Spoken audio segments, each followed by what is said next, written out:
The form of the resolution is as follows. House Resolution 114, resolved that pursuant to Article 1, Section 5, Clause 2 of the Constitution of the United States, Representative George Santos be, and he hereby is, expelled from the House of Representatives. Representative Santos must be held accountable to the highest standards of conduct in order to safeguard the public's faith in this institution. I ask that all my colleagues in the House consider and understand what this means for the future. And to set the record straight and put this in the record, I will not be resigning. And with that, I yield back the balance of my time. For what purpose does the gentleman from California seek recognition? Mr. Speaker, pursuant to Clause 2A1 of Rule 9, I rise to give notice of my intent to raise a question of the privileges of the House. Representative George Santos be, and he hereby is, expelled from the House of Representatives. Thank you, Mr. Speaker. Under Rule 9, a resolution offered from the floor by a member other than the majority leader or the minority leader as a question of the privilege of the House has immediate precedence only at a time designated by the chair within 2 legislative days after the resolution is properly noticed. Pending that designation, the form of the resolution noticed by the gentleman from California will appear in the record at this point. The form of the resolution is as follows.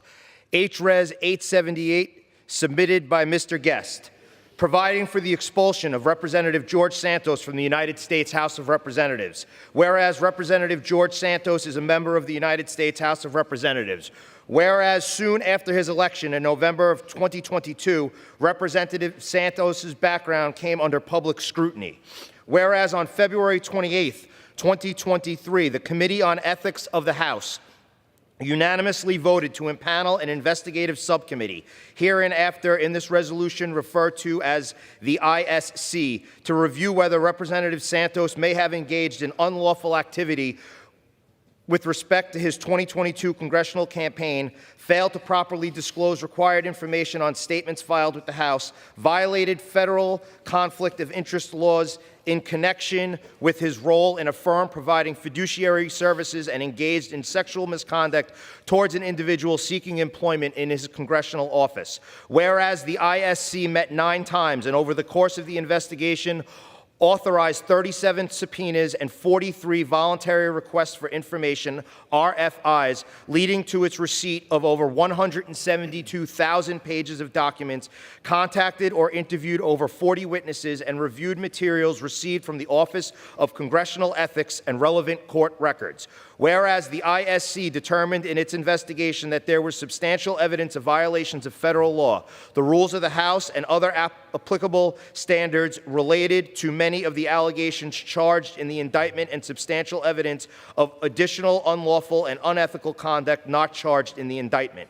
Whereas these additional violations relate to falsely reported loans reportedly received by his 2020 campaign and Leadership Political Action Committee, GADS PAC, improper loan repayments to himself, systemic reporting errors in his 2020 and 2022 campaigns, Federal Election Commission filings, and substantial evidence that campaign funds were converted to personal use. Whereas the ISC also identified additional errors and omissions in his 2020 and 2022 financial disclosure statements, as well as violations of federal law and the rules of the House related to his unfiled 2021 and 2023 financial disclosure statements, which were not charged in the indictment. Whereas the ISC also found that Representative Santos failed to meet his duty of candor with respect to the ISC's investigation, and instead presented the ISC with misrepresentations and delay tactics.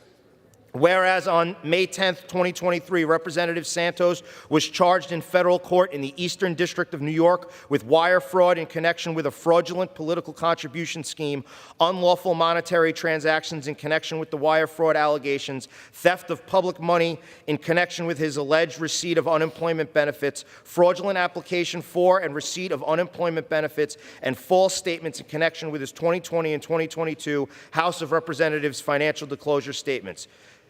Whereas Nancy Marks, who served as treasurer to Representative Santos's campaign, pleaded guilty to conspiracy to commit wire fraud, falsifying records, and identity theft in connection with the Santos campaign. Whereas a superseding indictment was filed on October 10, 2023, charging Representative Santos with additional violations related to his 2022 campaign, including allegations of falsifying Federal Election Commission reports in connection with a $500,000 personal loan that was never made, falsifying the names of contributors to his campaign, engaging in aggravated identity theft and access device fraud, and enriching himself through a fraudulent contribution scheme.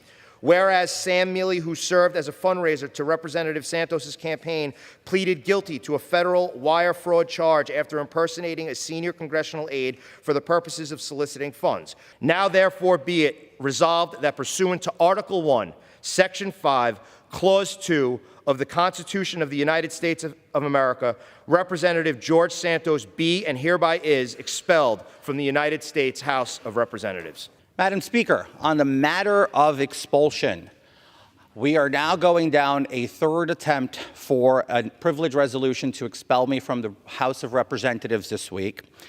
Just introduced one earlier today, and just earlier this evening we had a second. Here's the case in point. In history, 5 members of Congress have been expelled. All 5 had suffered convictions in a court.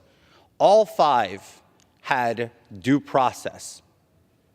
This expulsion vote simply undermines and underscores the precedent that we've had in this chamber. It starts and puts us in a new direction, a dangerous one that sets a very dangerous precedent for the future. Are we to now assume that one is no longer innocent until proven guilty, and they are in fact guilty until proven innocent? Or are we now to simply assume that because somebody doesn't like you, they get to throw you out of your job? Or better more, does the Constitution bear no consequence, where a duly elected member of the House of Representatives is elected by the general public, but then a couple of politicians decide that they don't like that person? These are all matters and questions that can be brought up. But I'll leave it at this. The process in which the Ethics Committee engaged was incomplete, irresponsible, and littered with hyperbole and littered with biased opinions. The chairman of the committee himself admitted that it wasn't the full extensive process, and therefore he couldn't recommend from the committee a punishment or action. Therefore, cheapening the process of the Ethics Committee, cheapening the process that this country has expected from this chamber. Look, it is not a right to be a member of Congress. The media will always remind me of that every time I talk to them. But it is a privilege that you work hard for, and you get elected to Congress as a privilege to represent those who have chosen you. Madam Speaker, I think we can all agree that due process matters, and that we should all be very concerned about the way that we are conducting this process. I ask that all my colleagues in the House consider and understand what this means for the future, and to set the record straight and put this in the record, I will not be resigning. And with that, I yield back the balance of my time.